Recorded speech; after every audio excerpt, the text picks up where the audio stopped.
Où peut-on travailler à l'étranger? Comment on peut partir et trouver facilement un travail dans un autre pays, que ce soit 6 mois, 1 an ou même plusieurs années? Aujourd'hui, je te montre plusieurs méthodes qui te permettront facilement de trouver un emploi à l'étranger. Et les solutions ne manquent pas, que ce soit PVT, Woofing, SVE, VIE, etc. Oui, comme tu as pu le remarquer, il y a beaucoup d'acronymes, donc accroche tes neurones, ça va fumer là-haut. Salut Malouch, je m'appelle Olivier François et sur cette chaîne YouTube, je te donne tous mes meilleurs conseils pour voyager en toute confiance, que ce soit en France comme à l'étranger. Donc abonne-toi dès maintenant pour ne rien louper. La première destination que je peux te conseiller, c'est évidemment l'Union européenne, car un des accords fondamentaux de cette union, c'est la libre circulation des travailleurs. Donc résultat, tu as le droit de travailler dans tous les pays membres de l'Union sans visa ni permis de travail. Donc tu as le droit de postuler où tu veux, à l'exception de certains métiers qui sont réglementés.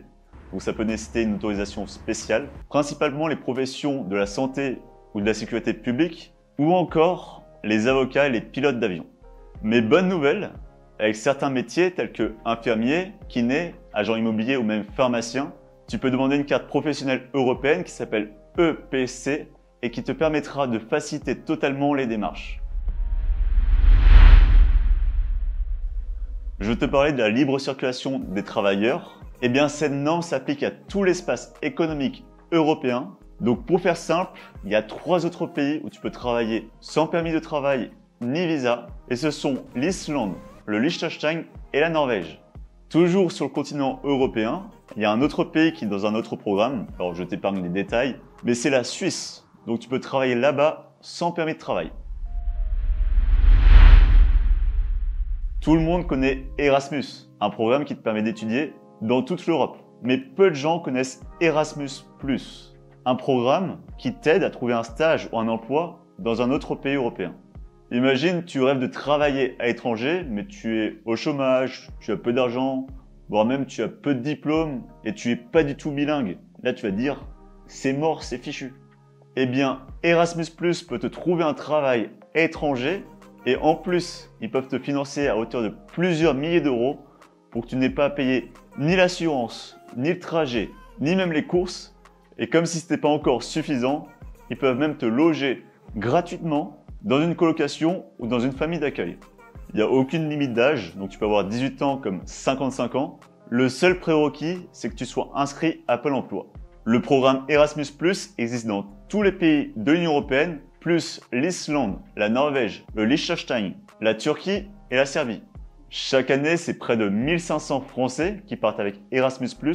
Donc comme je te le disais, c'est pas les diplômes qui comptent, mais je te conseillerais de soigner ton dossier, car si tu veux être accepté, tu dois prouver ta motivation et surtout l'intérêt de cette expérience dans ton projet professionnel. Alors je vois déjà certains d'entre vous me poser la question, quel niveau de langue est demandé?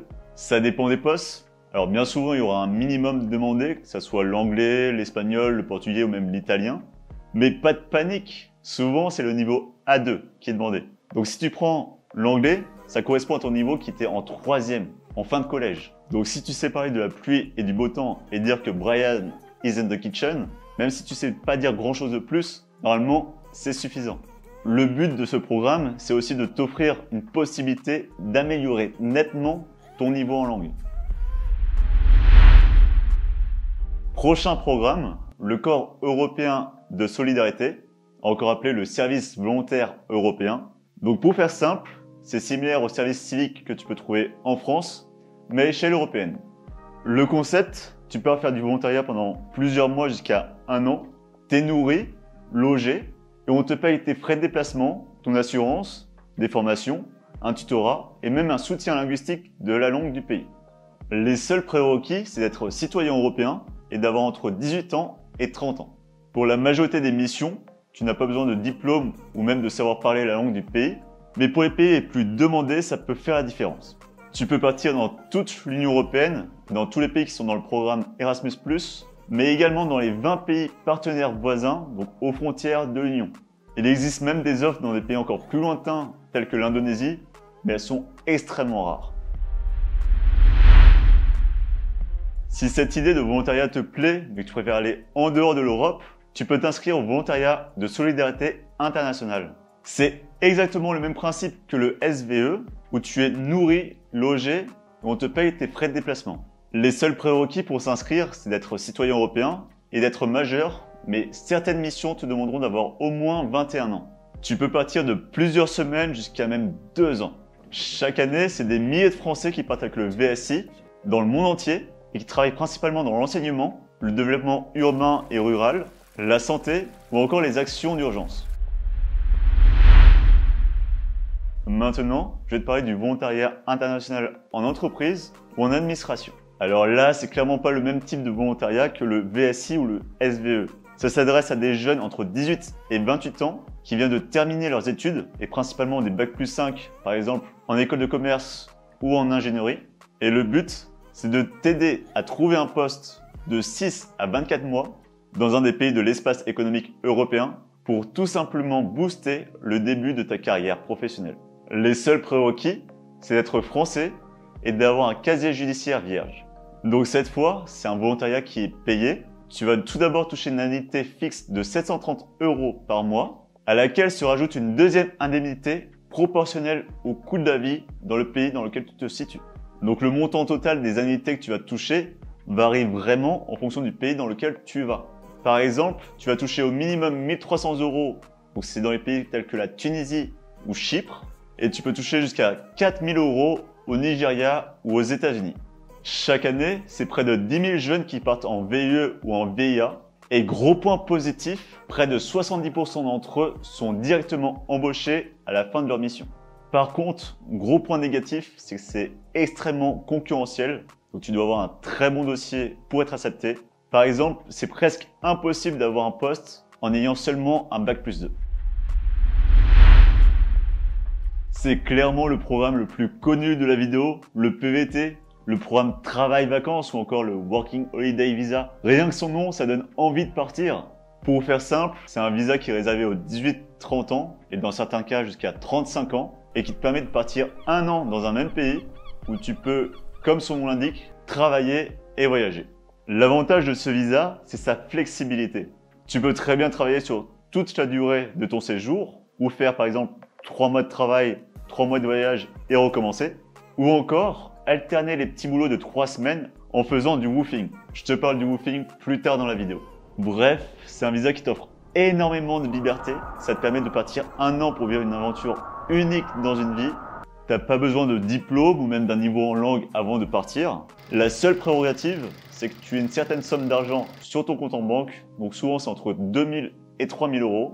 Alors pourquoi une telle somme? C'est tout simplement pour que tu puisses subvenir à tes besoins pendant les premiers mois si tu ne trouves pas de boulot directement et pour pas que tu finisses tout simplement dans la rue sans aucun moyen de rentrer en France. À l'heure actuelle, ce sont près de 15 destinations qui sont éligibles au PVT, donc 7 en Amérique du Sud, 2 en Océanie, 5 en Asie et pour l'Amérique du Nord, seulement le Canada.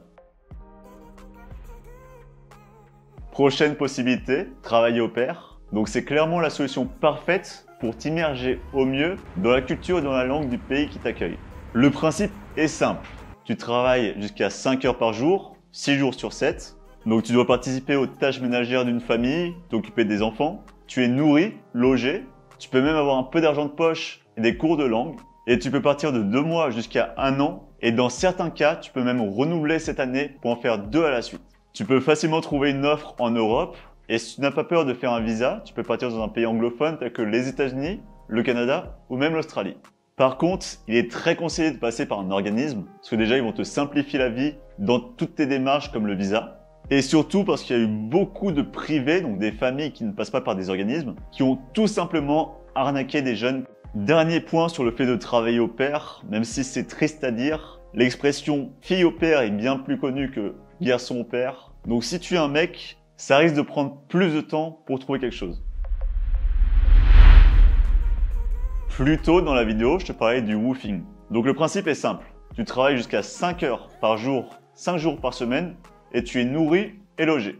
Et c'est vraiment important que tu vérifies que tu ne travailles pas plus de 5 heures par jour, car sinon c'est du travail dissimulé et c'est totalement illégal. Donc à la base, le woofing c'est du travail dans des fermes biologiques et que ça existe dans près de 130 pays dans le monde.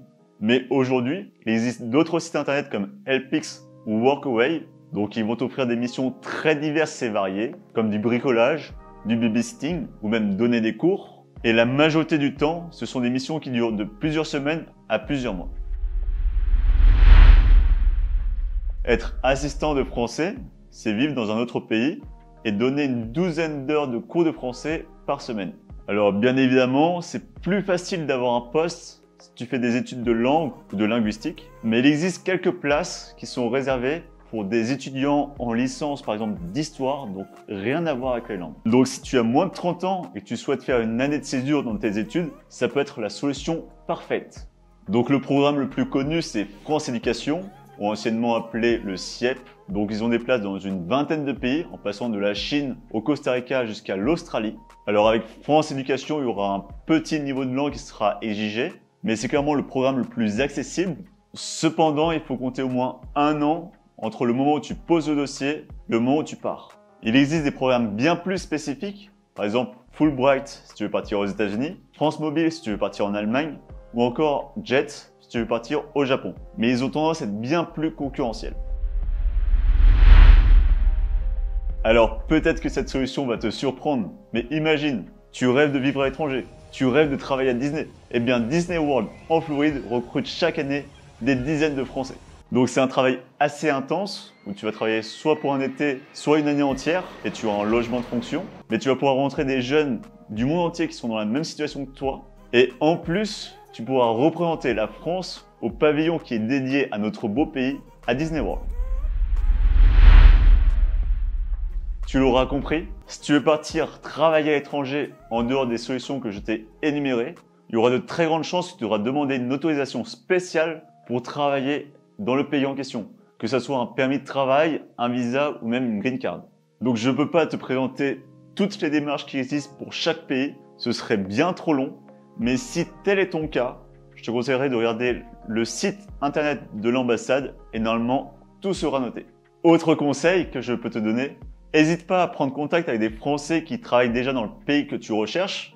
Donc par exemple, tu peux trouver plein de groupes Facebook.